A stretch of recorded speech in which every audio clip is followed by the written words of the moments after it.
नमस्कार, मैं तौहीद अली साथ बात करने के लिए मौजूद है एक ख़ास मेहमान शमीउल्लाह ख़ान शमीम साहब।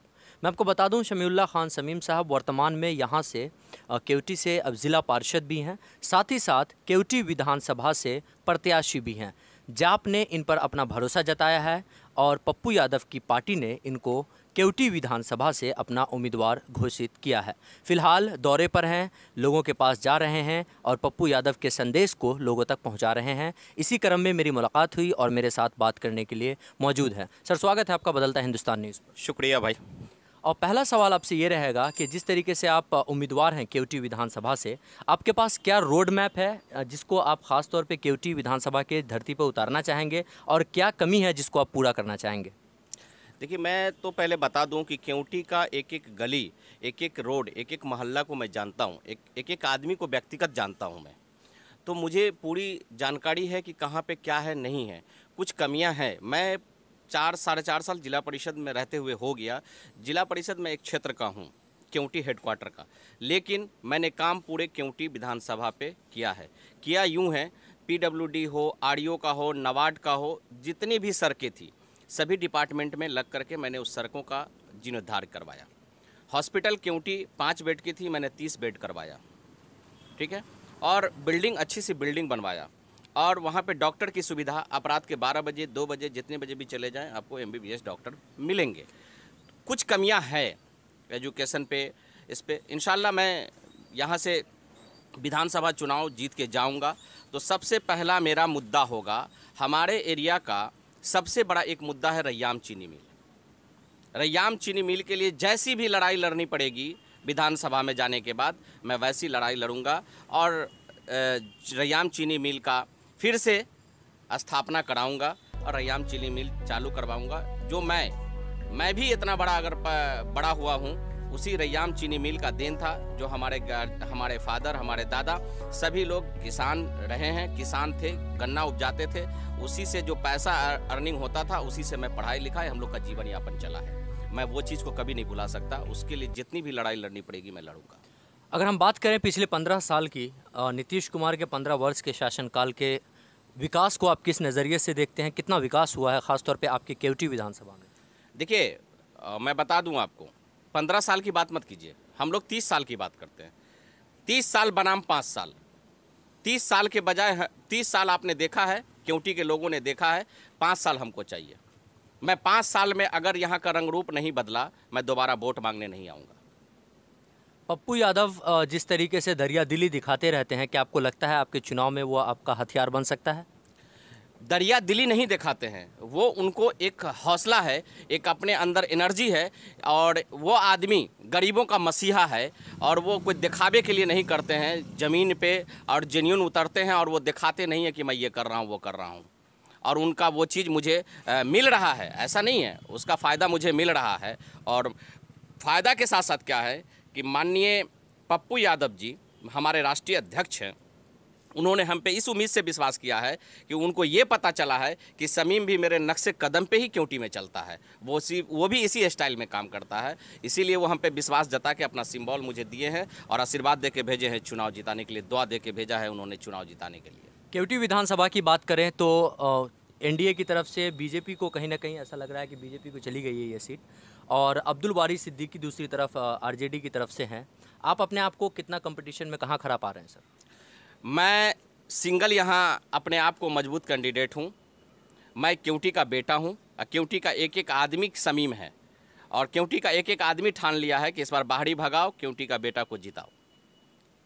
अगर आप जीत कर आते हैं, अगर लोगों का समर्थन और प्यार आपको मिलता है, तो विधायक बनने के बाद एक ऐसा काम, पहला ऐसा काम आप विधानसभा में क्या करना चाहेंगे? पहले मेरा वही, मैं बोला ना कि इलाके का सबसे बड़ा मुद्दा है रैयाम चीनी मिल, उसी का पहला मेरा होगा। विधानसभा में शपथ ग्रहण के बाद मेरा पहला मुद्दा चीनी मिल पर ही होगा।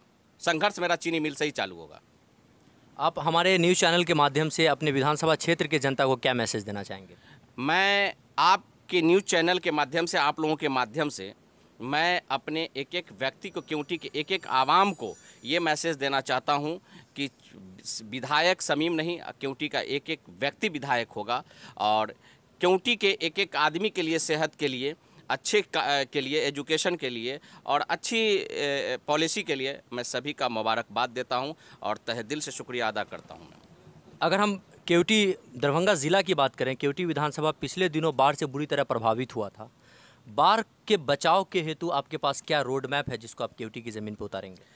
देखिए, बाढ़ के लिए सालों साल सरकार काम कराती है, सिस्टम पे काम नहीं होता है। बाढ़ के लिए बाढ़ आने के टाइम में भी काम होता है, बाढ़ का अभी से भी स्टार्ट है काम। क्या काम है? बाढ़ के ऊपर बहुत सारी फोकस की जाती है, लेकिन जो मेन है, नहर कैसे बंधाएगी, नदी का कैसे बांध बंधाएगा। अगर नदी का बांध अगर ठीक हो जाए, नदी की उड़ाहीकरण ठीक ठाक से हो जाए, पानी का रेशियो ठीक ठाक हो जाए, पुल जहाँ तहाँ बंद पड़ी है उसको ठीक कर दी जाए, तो हमको नहीं लगता कि कोई इलाके में बाढ़ आएगा। उस पर काम नहीं होता है, पैसा भसती है, बिल भसता है, सब कुछ होता है। मैं तो बाढ़ में रह के यहाँ का बेटा हूँ ना, मुझे पता है यहाँ कैसे बाढ़ आता नहीं आता है। मैं झेलता हूँ, हर साल झेलता हूँ, इस साल भी झेला हूँ, रहा हूँ लोगों के बीच में। जहाँ बाढ़ नहीं आनी चाहिए वहाँ बाढ़ आ रही है। क्यों? पानी का जो रास्ता जाने का होना चाहिए वो ब्लॉक हो चुका है, बंद हो चुका। उस पर उसकी ध्यान नहीं कि ये पानी का सरकारी गवर्नमेंट का ये पुल था, क्यों बंद हो गया। दूसरी बात, नदी जितनी भी है, आप मेरे साथ चलें, मैं आपको ज़मीन पे ले चलूँगा। एक भी नदी का बांध नहीं है। नदी का जो बांध होना चाहिए दोनों साइड से, और उस देखिए सबसे बड़ी बात क्या है, सरकार रोड के लिए ज़मीन तलाशती है। मैं तो कहता हूँ कि जितनी भी नदियाँ हैं, नहरें हैं, वो सभी नहर और नदी को अगर बांध बना दिया जाए और उस बांध को रोड के यूज में ले लिया जाए, रोड जब ये हो जाएगा तो हमको नहीं लगता है कि फ्लड आएगा, क्योंकि वो पानी बाहर आएगा ही नहीं, पानी उसके नदी के अंदर में रहेगा, पानी निकल जाएगा। उसका जो रेशियो है 3 फीट 4 फीट का, वैसा होता नहीं है, कटाव है। एक और अहम सवाल लोगों से जुड़ी हुई है। अक्सर जब लोग ब्लॉक जाते हैं तो ब्लॉक में उनको भ्रष्टाचार का सामना करना पड़ता है। छोटे छोटे काम के लिए एक मृत्यु प्रमाण पत्र भी बनवाना होता है तो 500 से 600 रुपये ब्लॉक के अधिकारी उनसे ले लेते हैं। अगर आप जीत कर आते हैं तो ब्लॉक में हो रहे या बढ़ रहे भ्रष्टाचार को किस हिसाब से रोकेंगे? देखिए, मैं बता दूं आपको, जीत के आने की बात तो बात की चीज़ हो गई।